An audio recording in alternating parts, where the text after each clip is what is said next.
Hello, how's it going? Today I want to talk about, can you do Disney World with little tiny children, babies, or should you wait till they're older? Hi, my name is Courtney and I am the Disney mom here with Disney Mom Talk, and this channel is dedicated solely to talking about Disney, but I do have another channel that has a bunch of Disney videos that I've done in the past and just family vlogs, homemaking, and so on. So if you're interested in that, be sure to check out those videos over here and I'll link it down below. And let's get started on today's topic.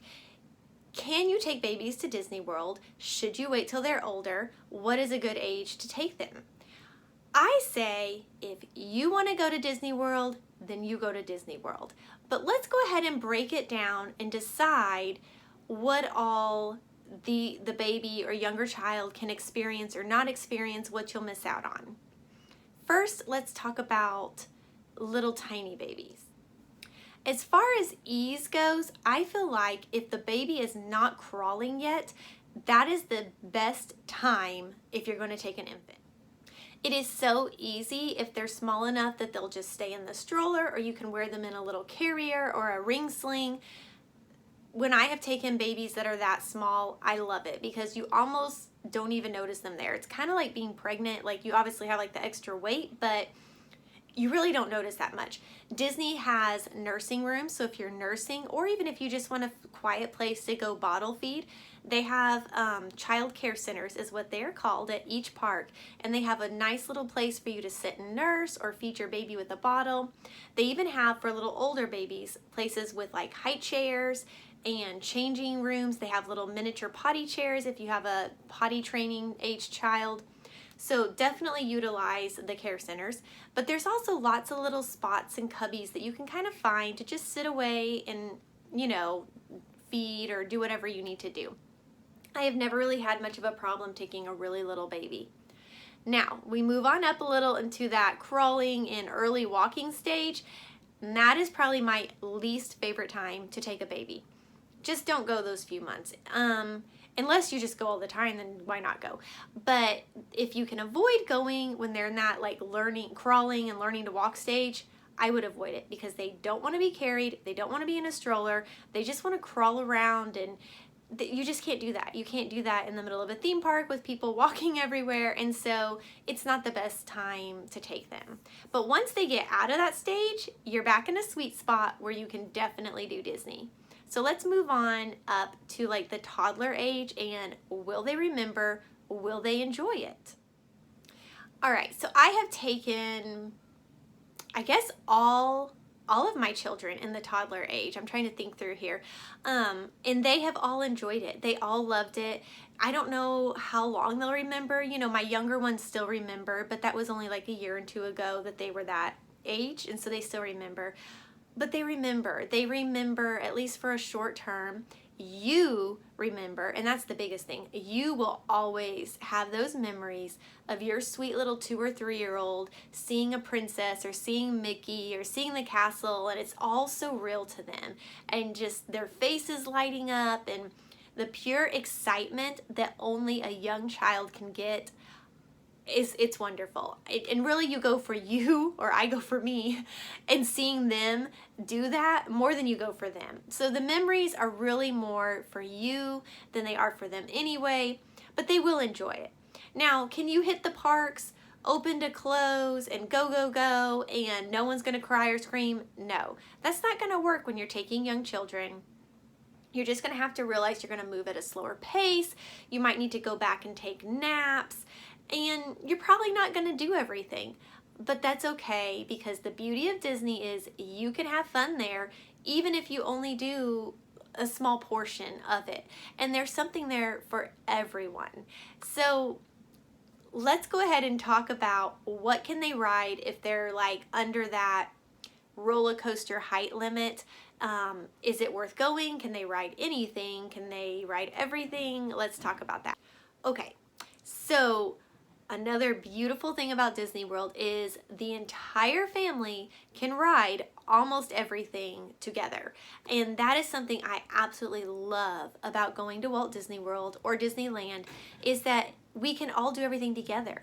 I've gone to other amusement parks and I feel like I spend the whole time sitting and just watching I have 4 children, by the way, if you don't know. I have 4 children, and I just spend most of my time watching the 2 older ones ride things that the younger ones can't ride, or that I don't want to ride because it's too crazy for me, or it's just not everyone can ride everything. And then some of the little tiny kid rides, adults can't ride. And so you're like putting your 3-year-old on there and you're like, I hope they don't jump off. Like, it makes me nervous.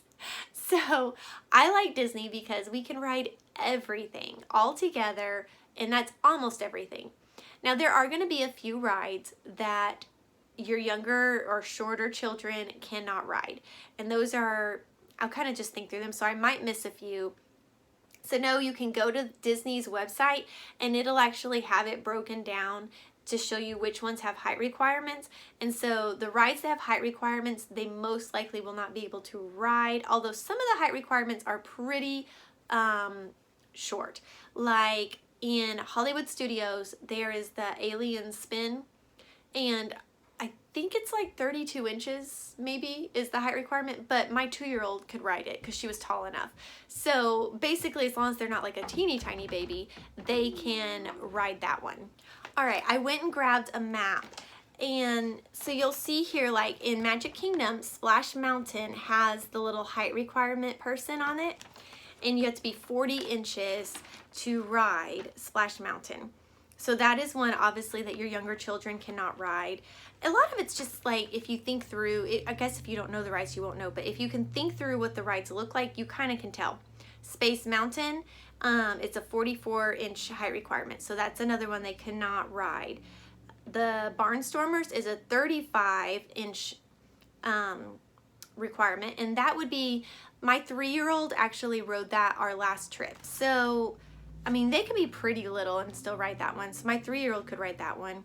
Seven Doors Mine Train is 38 inches, so that's more like 4-ish and up.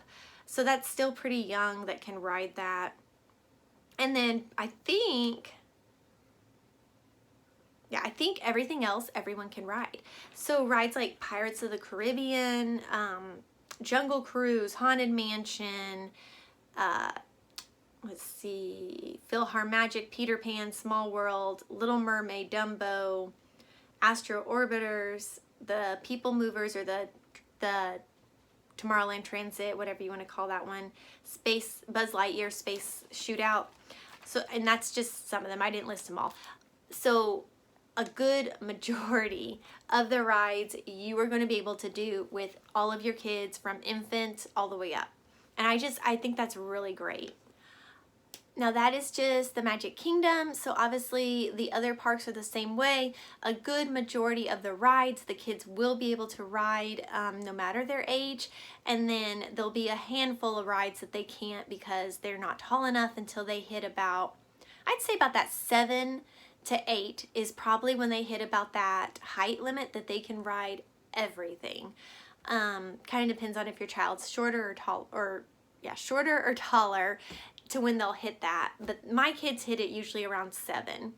So yes, basically overall, if you want to go to Disney World, go. You will have fun, your kids will have fun, and it's just going to be a little bit different of an experience every age group that you go. And there's good things to all of them. Like, you know, the little kids have that awe and wonder and everything is so real, but the big kids, you can go faster and more hard and, you know, ride the big roller coasters all together. So it's all fun in its own ways.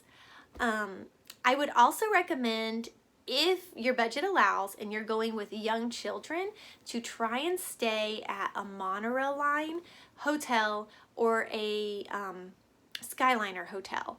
Those both make it super easy to transport with the stroller and little kids back and forth, especially if you're going to be going to the Magic Kingdom the most. The monorail hotels are amazing when you have little kids because you can just push the stroller right from the room onto the monorail and then straight out to the Magic Kingdom. Super fast, easy, and that is my preference.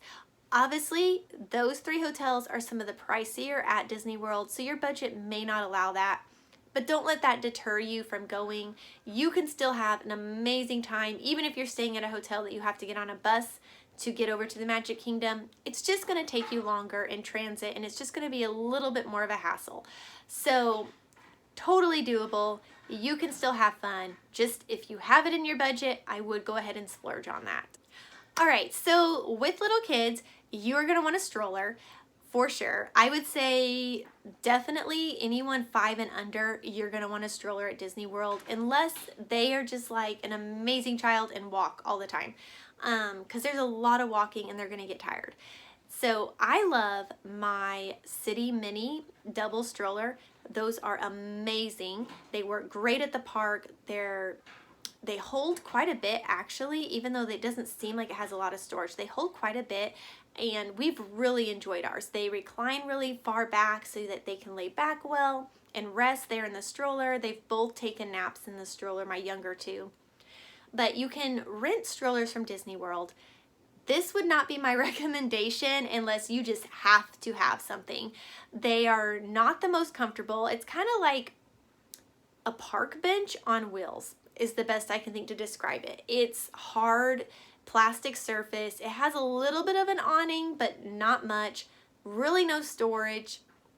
It's basically just like, I am dying and I have to have something to put this child on, because the child's also not going to sit very comfortably in it. So I have rented one of those once. If I remember right, I had an umbrella stroller with me and it had gotten caught in a downpour. Or no, I know what it was. Okay, the story goes, I had a really nice stroller I had just gotten. It was with my firstborn, and it was just pouring rain, and I was hesitant to take my stroller out in the rain with that. I didn't want to get it all wet. First time mom, you know, you're kind of uptight about things like that. So I went ahead and rented the Disney stroller, because the way they are all plastic, it could get wet and who cares, you can just wipe it down and go on. Yeah, and it worked okay for us that day, but my stroller, it would have been better. And had I not been a first-time mom and been more prepared, my stroller would have been perfect, because you can just lay a poncho over the stroller and then keep the stroller and the baby dry and the baby still comfortable. That would have been the better route to go. I will have to do a video about stroller and what all you can do with the stroller and keeping it dry and all that in another video, so be on the lookout for that. So anyway, you can rent one from Disney, you can bring your own, or there are several places in Orlando that actually rent strollers, and they are the nice strollers, kind of like my City Mini. They do like the City Mini jogger, and they do double and single, and I think there might be one other brand that they rent out to, but I'm not sure. It's usually the City Mini is what I see. Anyway, excellent strollers. Their prices are not bad. Obviously prices are something that kind of change, so you need to check. But last time I checked, it was only about $78, I think, for a double for an entire week. So that's not a bad price at all. That's about the same as what you're going to rent if you're renting Disney's, and it is a way, way better stroller. So, and I believe they drop them off there at the hotel for you, so you don't have to go pick it up or anything. So that is another option, and if you're going to go the rental option, I would definitely recommend renting from one of the stroller companies, and I will link down below the stroller companies that I can find. I have not personally rented from any of these companies, so do not, I can't vouch for if they're good or not, so do your own research, but they are companies I know that are there that rent it. And I see lots of people renting from them, so I'm sure you can find some good reviews and read a little bit about which company might be better than the other. But yes, so that is strollers. All right, so I think we kind of covered everything. I talked a little bit about the resorts. Any resort is great for the kids there. Anything at Disney is great for the family. And yeah, basically just don't let your child's age hinder you from going on a vacation if you want to go on a vacation. There is a way to make it work. Disney is super friendly to children of all ages, and there's something there for all ages. So go ahead and go on that Disney trip and have a magical time. I will see you all in my next video. If you like talking about Disney, be sure to subscribe and click the little bell so that you'll know when new videos come about. And I will see you all soon in my next video. Bye.